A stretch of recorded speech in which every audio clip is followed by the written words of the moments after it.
Appamada's programs and facilities are supported through your generosity. Your support really does make a huge difference. You'll find a link for contributions on the website at appamada.org/contribute. Thank you so much.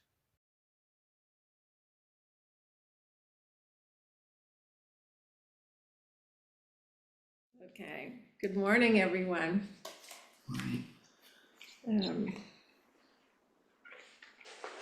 Okay, so I have actually two talks to give this morning. We're going to be going over both energy and joy. So, yeah. Anyway, I kind of want to go back for just a moment, just momentarily, and just say what we've done. So we're focusing on the 7 factors of enlightenment. In case you've forgotten, if you're so tired like I am. And the first one was mindfulness. And then yesterday, we played with investigation of the Dharma, big D, and the investigation of the Dharmas. We didn't do both of those because we didn't have time, but anyway, that's what it is. And then the next factor that arises is energy or effort. And so this is, again, not something we so much strive for. It's not that, but rather that through this process, and again, this takes a while in practicing this whole meditation of the 4 foundations of mindfulness, but over time, energy, in fact, will arise. And so I want to talk about that a little bit. So in thinking of energy as the 3rd factor of enlightenment, it's also the mental quality, considered a mental quality, and it's also what they call the 6th limb of the Noble Eightfold Path. So that is right effort, so energy and right effort. It's kind of the same, that's the sense of it. Okay, so if we think of it in terms of as the mind continually investigates the present moment, it becomes active and enthusiastic. It's just a natural thing. You get inquisitive, and so you become a little bit more active and enthusiastic. So this increased energy can be used to cultivate additional mindfulness and to more deeply investigate our moment-to-moment experience. So it's kind of a feedback loop created with the first 2. So you have all three kind of working in conjunction. Mindfulness, investigation, and then this energy. And energy is considered a neutral factor, according to Buddhist commentary, that it can be used skillfully or unskillfully. The unskillful use is if there's grasping or holding on to concepts, if that's involved, or if there's an idea of time-related goals about our practice. Okay, let's get this energy down. That's not the way we want to look at this. But rather in a skillful way where it's just arising. There's no grasping on to things. Generally, without sustained energy, the mind cannot remain focused on its object. You may have noticed this in your practice. So that mindful investigation of dharmas, and now making a distinction between the dharma, like the 3 marks of existence or the 4 noble truths, that is the dharma with the big D, and the dharma with the little d is everything else. So it's physical stuff, it's everything that's going on, what we have in our life from day to day. That's another dharma. That's the dharma too. So the mind can't remain focused on its object in meditation so that mindful investigation of dhammas can occur. So our energy and our effort must always remain in balance, not too far on one side or not too far on the other side. So too much effort is going to create more agitation, and just create agitation. And if there's not enough energy in it, then we'll go to sloth and torpor, and even laziness. Any of those will arise. So that's the balance between too much and too little. So, and it's in terms of the hindrances, one of the hindrances is sloth and torpor. So the antidote for that, in fact, is energy. In sloth and torpor, one includes our habit of just pulling away from what may be difficult or troubling. So there is a certain courageous aspect of energy which arises. One characteristic of courageous energy is patience in the face of suffering or difficulty. So this is constancy. If we raise our energy level, the mind gains strength to bear with pain in a patient and courageous way. In fact, when one has courageous energy, they are inspired by spiritual challenges, right? I don't know if that's ever occurred to you all, but I feel that, when I get excited about something, then I have energy and I'm willing to sit with the pain. I'm willing to sit through the pain. And we're not discouraged by how long or difficult spiritual discipline or practice may be. Our courageous energy is the commitment to remain present with whatever arises to consciousness without grasping it, without resisting anything. There's a quote from the Buddha: "Though only my skin, sinews, and bones remain, and my blood and flesh dry up and wither away, yet never will I give up my quest and swerve from the path of rectitude and enlightenment." That's zest. The life of the Buddha was clearly characterized by moral and spiritual zest, not fatigue. From the time of his enlightenment until his death, the Buddha was oblivious to the many obstacles and handicaps that hindered his way, and he never relaxed his efforts to improve the lives of the community or of others. Even if he was not always physically healthy because of all those years of ascetic practices, mentally he was vigilant and energetic. Before he died, the Buddha said, "Be a refuge unto yourself."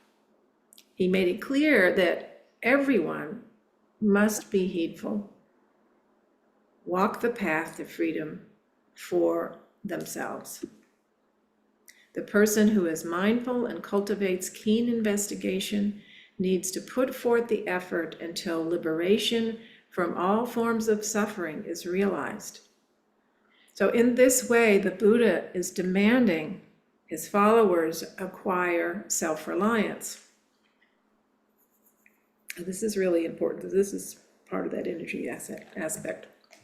So the function of right effort, if we go into the Eightfold Path, right effort is the effort to abandon unskillful states that have arisen in the mind. There's a whole section of this about how if you're having unwholesome thoughts, having ill will or this kind of thing in your mind, there's a series of steps of alternative things that you can do to remove these unskillful states. You can think of something else. You can, there's even one where you press your tongue across the top of your mouth and try to suppress it. And if that doesn't work, so there's a whole series of things that you can go through to abandon unskillful or unwholesome states. There's the second, there's the effort to prevent any unskillful states from arising. the effort to cultivate skillful states, and the effort to maintain and promote the further growth of the skillful states that have already arisen.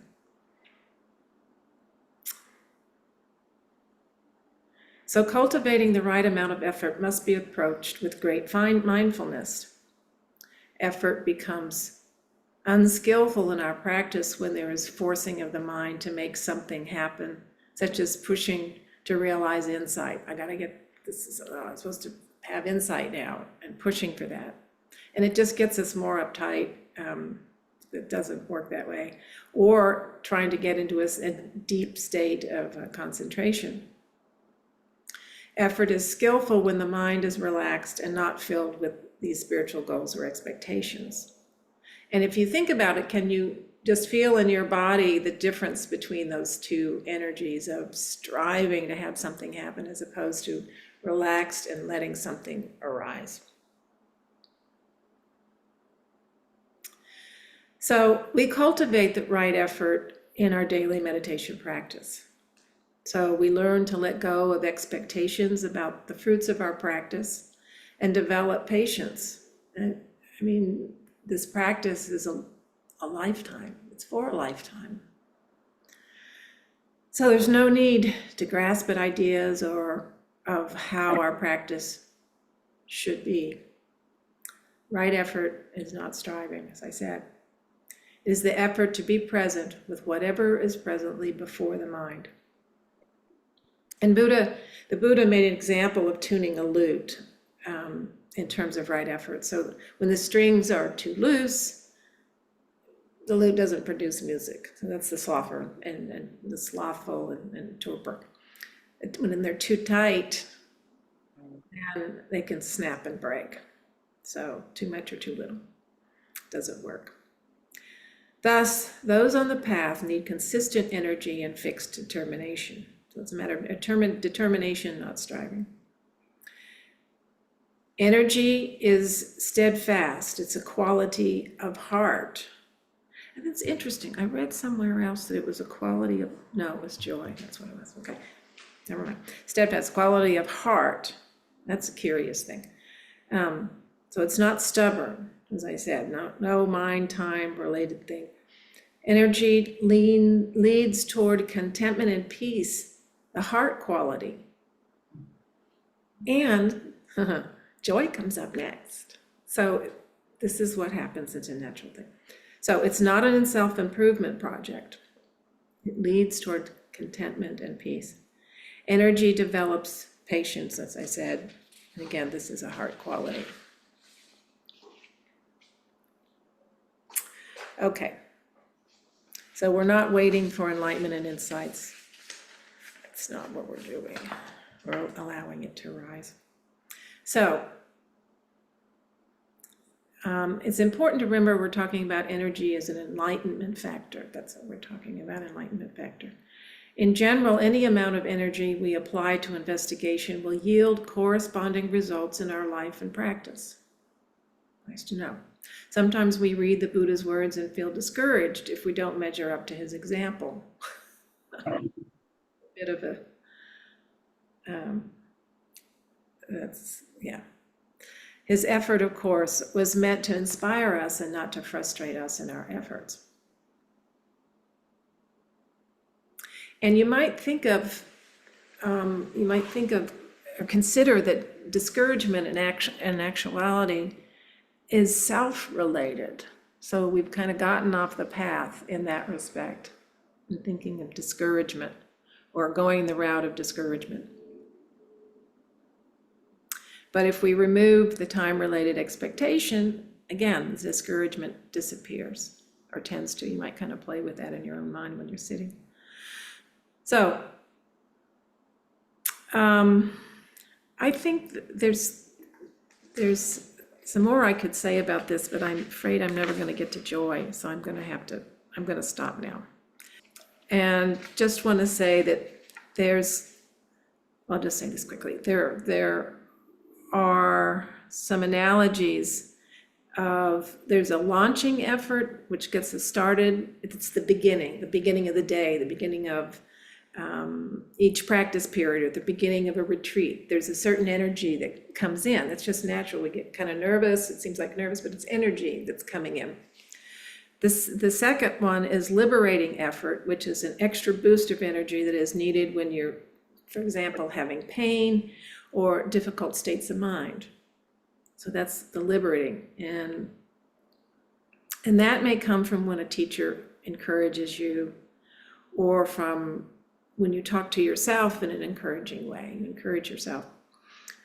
And then the third type of effort is persistent effort, which is the energy needed to keep practicing from day to day. So that's more of a long-term thing, to keep going, to go ever deeper in investigating the true nature of our experience,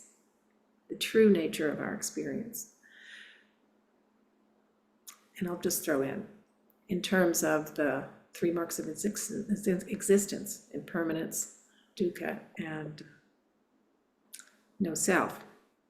And as we develop persistent energy, we begin to travel through the stages of insight. So that comes up later. And then the last one is fulfilling effort, is the effort that takes you completely beyond the field of sense pleasures and resistance to all unpleasant sense experiences. It takes you all the way to the freedom of nirvana. Okay, so I'm going to leave it there. And if there's a question. What was the last that called again? That takes you beyond. Was it persistent? Sustaining? No, fulfilling. Fulfilling energy. Yeah, that's when you're carrying through. Okay, so that's energy. We've got 8 minutes. God, this is ridiculous. So I probably can't even do joy. Okay, well, I'll just mention it because we've been talking about energy. We talked about it on Sunday, and we talked about it a little bit yesterday. But with this energy, the next thing that arises in the factors of enlightenment is joy. So you have energy.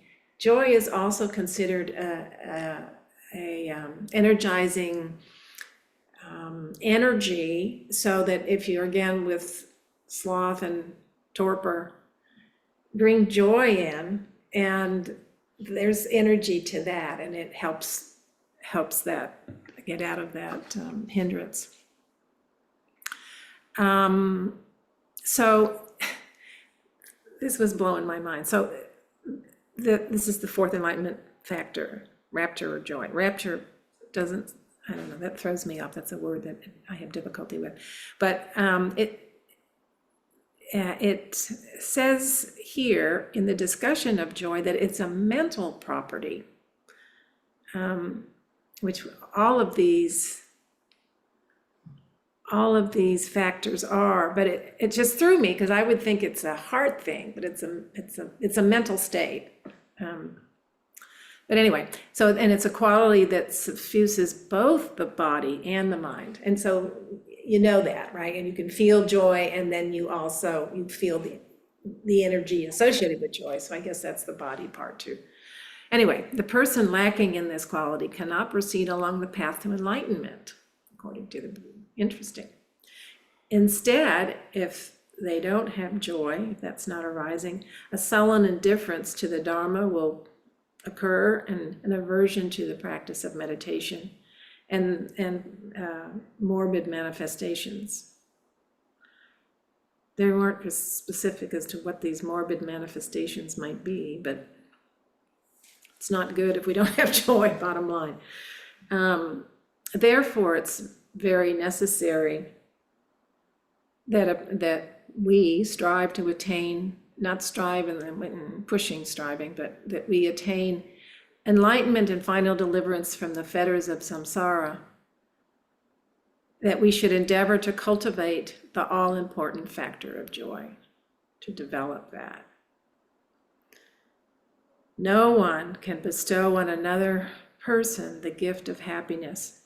Each has to build it up on their own through effort, reflection, and concentrated activity. As a thing of the mind, the joy should not be sought in external and material things, though they may in a small way be instrumental. Instead, it's here inside. So in this particular article, I was reading this last night, and they seem to be using joy, happiness, and contentment all as the same thing, which I don't see that at all. So I'm just going to use the word joy in all of it. So the ordinary worldling seems to think that it's difficult to cultivate and develop joy, but by the dint of courage, determination, and systematic attention and thought about the things one meets with every day, and by controlling one's evil inclinations or unwholesome thoughts or deeds in thought, word, or deed, and by curbing these impulses, the sudden tendencies to act without reflection, one can keep the mind from being soiled and experience joy through contentment, happiness through contentment, or joy through contentment. And it's hard to give up what lures and holds us in thrall. It's hard to give up the things that we want, basically. And it's hard to exorcise the evil spirits that haunt the human heart in the shape of ugly and unwholesome thoughts. These evils are the manifestations of lust, hate, and delusion. Until one attends to the very highest purity and peace by constant training of the mind, one cannot defeat these hosts completely. The mere abandoning of outward things, such as in fasting or bathing in rivers and hot springs. I don't know where this article came from, where they came up with these thoughts, but and so forth. These don't tend to purify a person, but rather these things make a person, or they don't make a person happy, holy, and harmless. So what does help?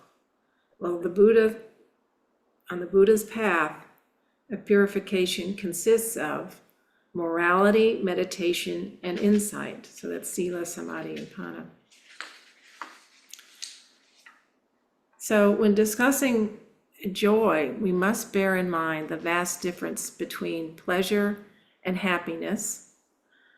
Pleasure, a pleasant feeling, is something very momentary and fleeting. Is it wrong to say that pleasant feelings are the prelude to pain? I think the Buddha would say that because of impermanence. And sometimes because our own pleasure has an impact on others, if we're not thinking of, our connection, everything being connected in the sense of no self. So dukkha can consequently arise from these things.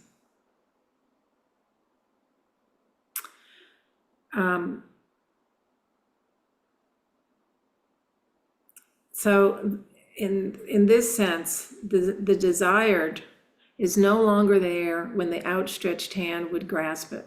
So this is the dukkha, right? Or being there and grasp, it vanishes like a snowflake. So it's these things that we consider pleasurable: seeing a form, hearing a sound, perceiving an odor, all the sense-based stuff, tasting a flavor, feeling some tangible thing, cognizing an idea. People are moved, and from these sense objects and mental objects, they experience a certain degree of pleasure. And that's fine as long as we realize that it is a passing show of phenomena. So this is opposed to joy, I guess is what I want to say. Real happiness or joy comes not through grasping or clinging to things, animate or inanimate. It is the detached attitude toward the world that brings about true happiness. Detached in terms of, I know, I got that same sense. But detached in the terms of not grasping to it. Detached is not attaching, being the opposite of not attaching. in that sense. Okay, I guess I'll end it with this quote. Once the Buddha did not receive even a single morsel of food when we went on his alms round, and an intruder remarked that the master was apparently afflicted with hunger. Thereupon, the Supreme Buddha breathed forth the following verse. Ah, happily do we dwell, we who have no impediments. Feeders on joy shall we be, even as the radiant divas, not devious, but divas. That comes from the Dhammapada. So, thank you very much. Okay, so this is a rainy night in Austin. The storm from the Gulf is giving us rain, which is a great gift and a great pleasure. So we're enjoying that. And happily enough, we're doing our Dharma activity about joy, the third factor of enlightenment, or the fourth factor of enlightenment, after effort. And what I'd like to do is something that speaks to the fact that joy is a body-mind factor.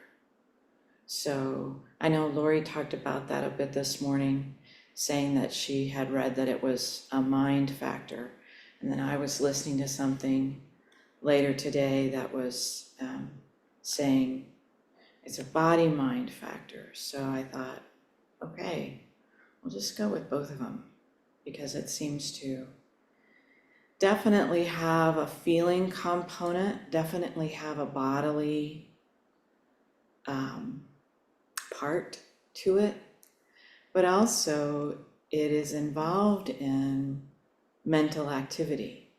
It is a thing that is a mental condition, so to speak.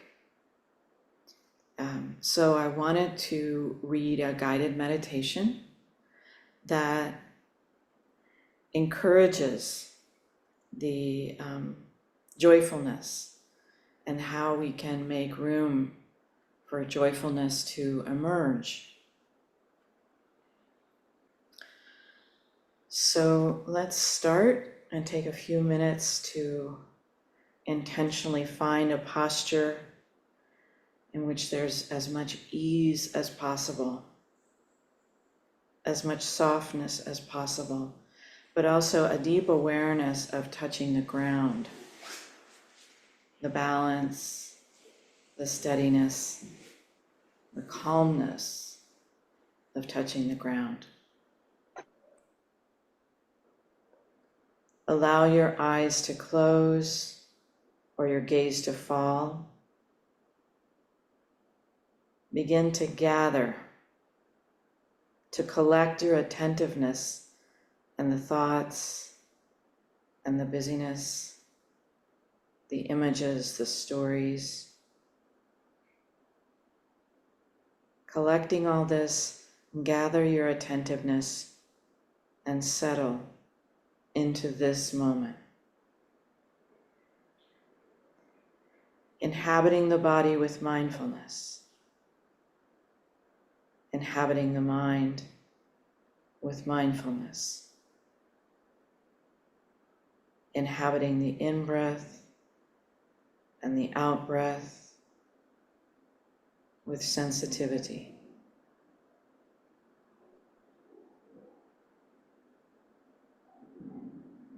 Take a moment to check in with your abdomen, your hands, your face, your shoulders, and be aware of anywhere that tension or tightening gathers. Consciously softening,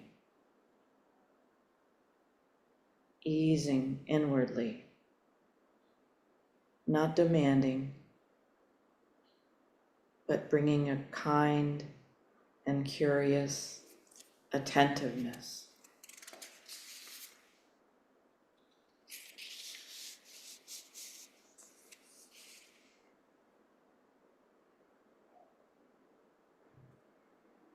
And perhaps sensing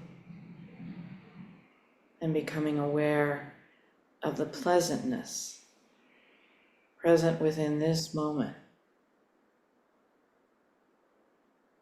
The pleasantness of pausing, to be still, to be here.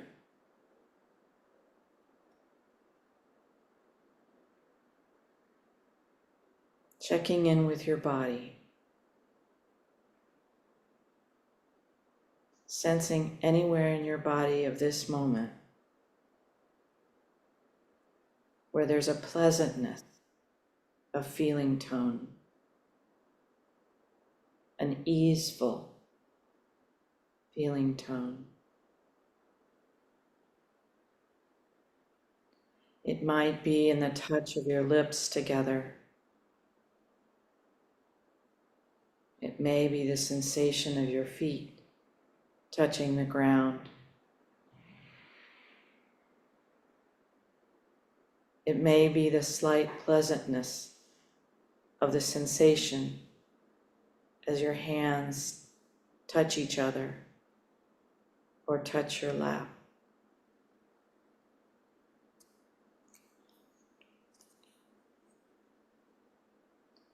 Tune into that tone of easefulness, that tone of pleasantness, highlighting that with your attention, your mindfulness.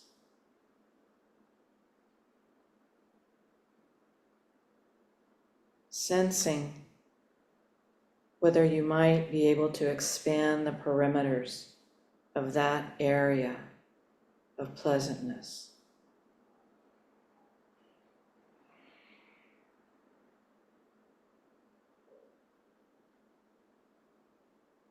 Imagining that tone of pleasantness to suffuse your whole body.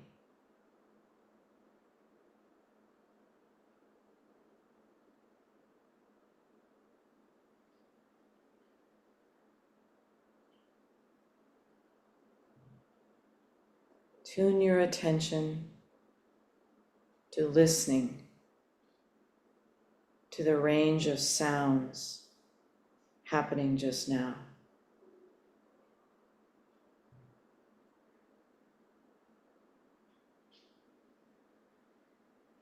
Sound of traffic or rain, fan.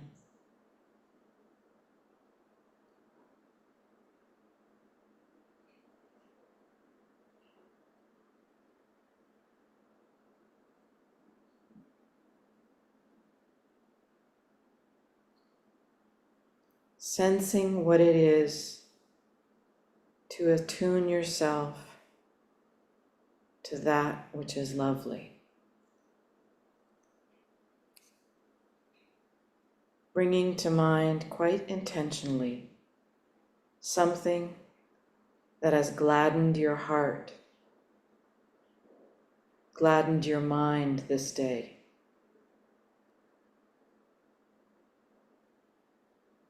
Perhaps meeting someone you appreciate.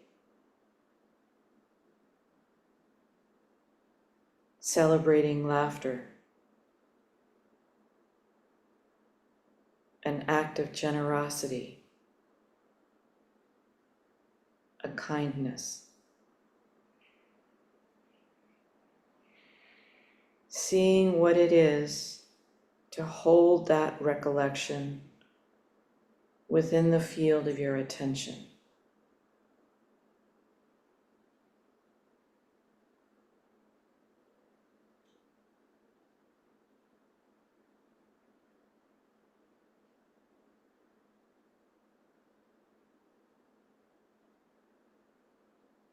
not clinging,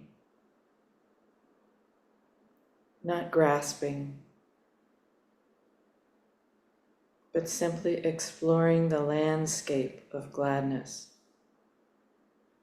the landscape of joyfulness.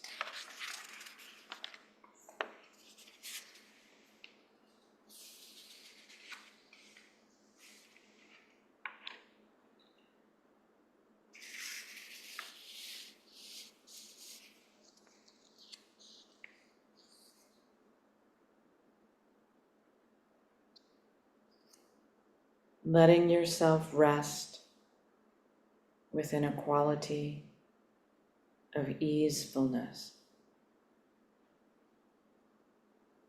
a quality of appreciation.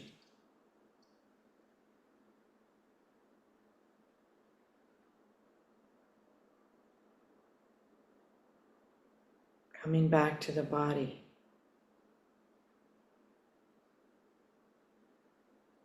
Just now, where is there a sense of ease in your body? A sense of calmness, softness, aliveness.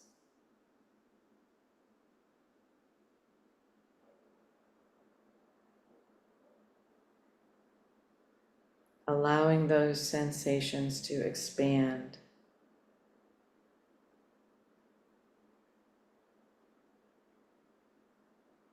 to pervade the entire body of this moment.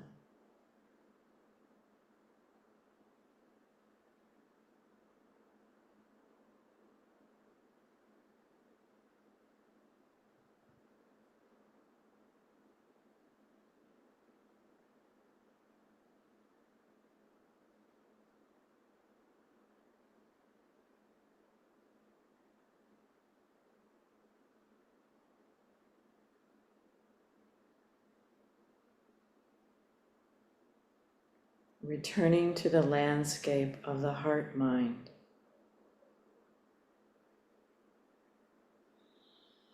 Bringing in to the field of your attention. Inviting into the field of your attention someone in your life you appreciate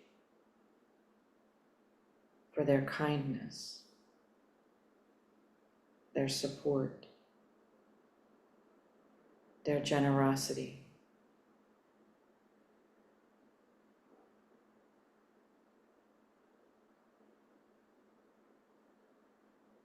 Visualize that person. Remember that connection.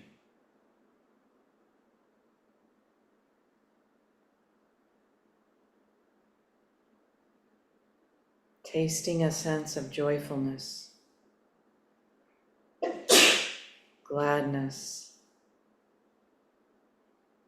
inwardly generated well-being, easefulness, contentment.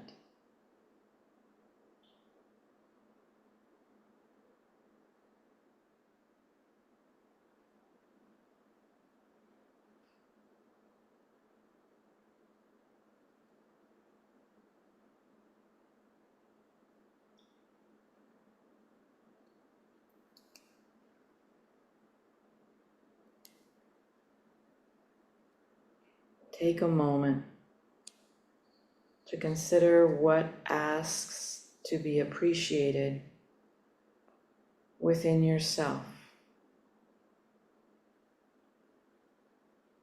your own acts, thoughts,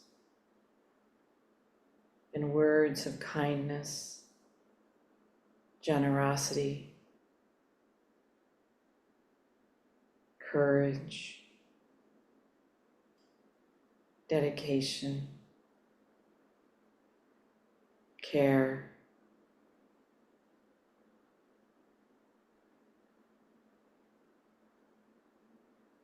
sensing the happiness and joyfulness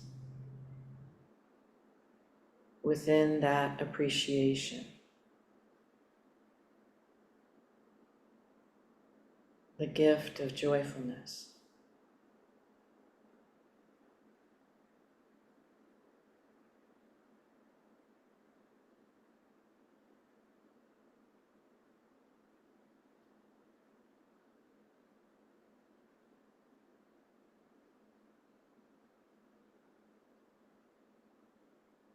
Again, come back to sense the body.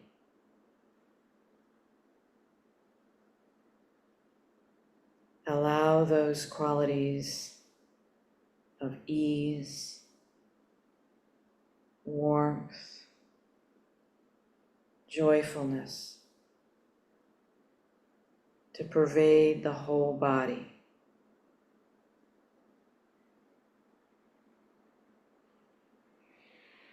Abiding in the midst of all things with ease, with well-being, with joy.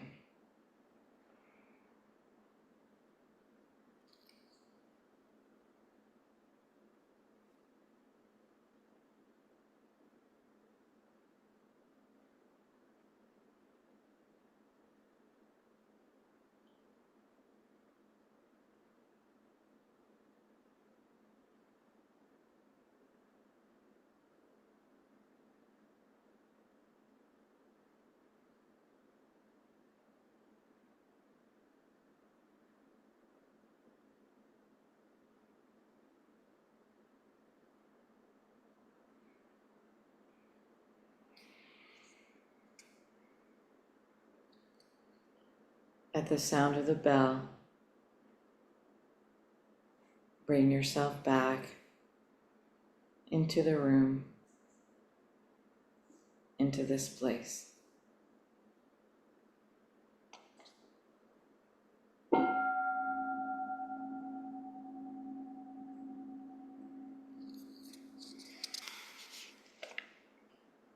I've got to say, we can hear the rain here in Austin. So the part about hearing was very pleasant, very, very nice. So I'm happy to hear how that meditation functioned to get people in touch with joy, with pleasantness, with the lovely, with our innate ability to feel joy. I think I'm feeling a lot of calmness, and it is leading over to the next factor of enlightenment, which is tranquility, which we'll be talking about tomorrow morning. But for me, it's a real strong indicator of how the different factors of enlightenment interact and how one builds a space for the next one. And that it's not as if when you're feeling joy, you lose effort or you lose mindfulness. Those things are still always there. And they create the place, they create the home for the next factor to occur. And that we experience those factors all the time in our lives. It's not something that we're having to strive to do, though they also are conditions that occur at certain stages of a very concentrated meditation. We already have their taste. We already have that experience, and we have that experience of enlightenment, that we already have the factors of enlightenment.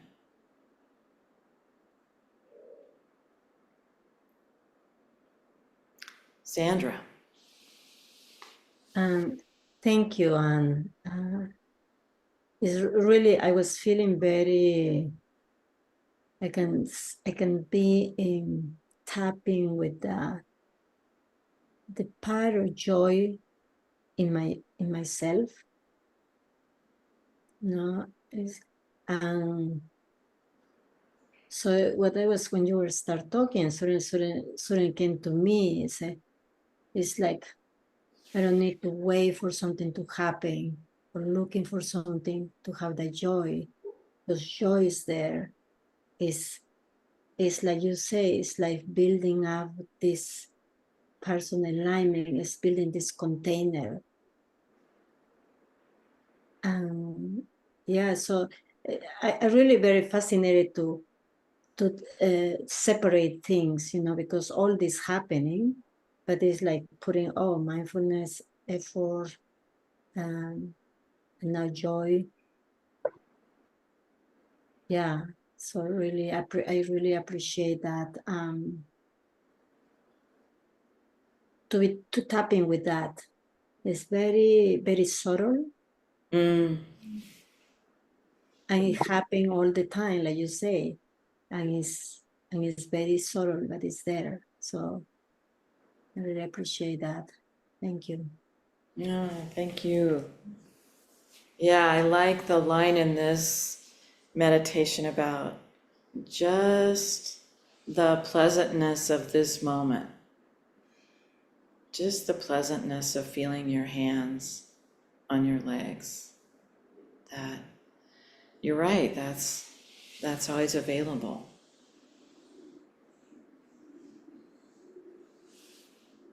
I've got to say I had a hard time with the last part where they say she instructs to appreciate the qualities in yourself. That I had my mind kind of stumbled with that. I'm like, well, no, not really, not really. Joel. Pardon me if you said it before, but please say the name of the person from whom you were quoting or adapting that very beautiful meditation. I will have to send it to you via email or Okay. because I don't have it with me and it's not written on the writing, the page that I have. Okay. So, yeah. Well, it was beautiful. I want to report two things. One, that when we were talking, you were leading us through the connecting with other people that we cared for and that we had had good times with. I had a burst of grief. I thought of being with my younger brother who died young. Mm, Sudden I was crying. And yet I was feeling that joy of that connection. wow. Yeah. So and that is connected with the second thing I want to say, that after hearing Laurie talk about this morning, I put in a question. There's an AI search engine called Perplexity, which I don't know if you've used it, but instead of giving you ads for things, it gives you answers to things. It's the way search engines are supposed to be. And I wrote, my question was, is there a difference between happiness and joy in the brain? You know, not as a social experience or anything like that, but like, is there something different in the brain? And if I may, I'd like to read what the answer was. Please. That came. It said, happiness is a more cognitive emotion that arises from the neocortex, the thinking part of the brain. It is associated with achieving goals, feeling satisfied with life circumstances, and experiencing positive thoughts and emotions over time. In contrast, joy is a more primal emotion stemming from the limbic system, which controls basic emotions like pleasure, and joy is an intense but transient feeling of delight, euphoria, or exhilaration that sweeps over us in response to an unexpected positive event or experience. Or I would say, or a recollected connection really meaningful connection. It triggers physiological changes like increased heart rate, faster breathing, and the release of neurotransmitters like dopamine, serotonin, noradrenaline, and the endorphins. While happiness is a longer lasting state of contentment, joy is a powerful but fleeting burst of emotion. Joy creates an involuntary Duchenne smile, which is later on explained. So in summary, happiness arises from cognitive assessments in the neocortex, while joy is a more automatic, intense but short-lived response originating in the primitive limbic system. And you know, that I think has something to do why it's available to us all the time. How we can engage, because it's always there. The limbic system is never asleep, you know. It may get forgotten or pushed aside, but it's always there. And usually for me, it has I associate it with feelings of anxiety and discomfort and you know all these things that can pop up in social situations or from physical aspects of life. But it is a wonderful reminder that joy lives in this part of us that's always available, just like Sandra was talking about. Yeah, that's fascinating. Yeah. Lynn, yeah, this will be our last comment, I think. Well, as you know, I don't comment a whole lot. But I just had to say thank you. That was absolutely amazing. And you can hear the rain here in Wimberley. Can you hear it? You can't hear that. Can't see that. You can see the puddles. There's puddles right there because my gutters are down. So the water's getting ready to come in the house, basically. And I have another part because my house is beyond repair. I have another part where I've got to run in and check and make sure I've got the bucket in the right place. But here's the point. I didn't care. I didn't care during that. It was absolutely amazing. And the best part about it is it's being recorded, which I can find that another time and go through the whole thing again. Yeah. For whatever scientific reason that Joel properly read us, it was absolutely amazing. Thank you. Good. Okay, I think we'll finish with the Dharma activity and put all the audio visual things away, and then we'll move on to the next part of our intensive.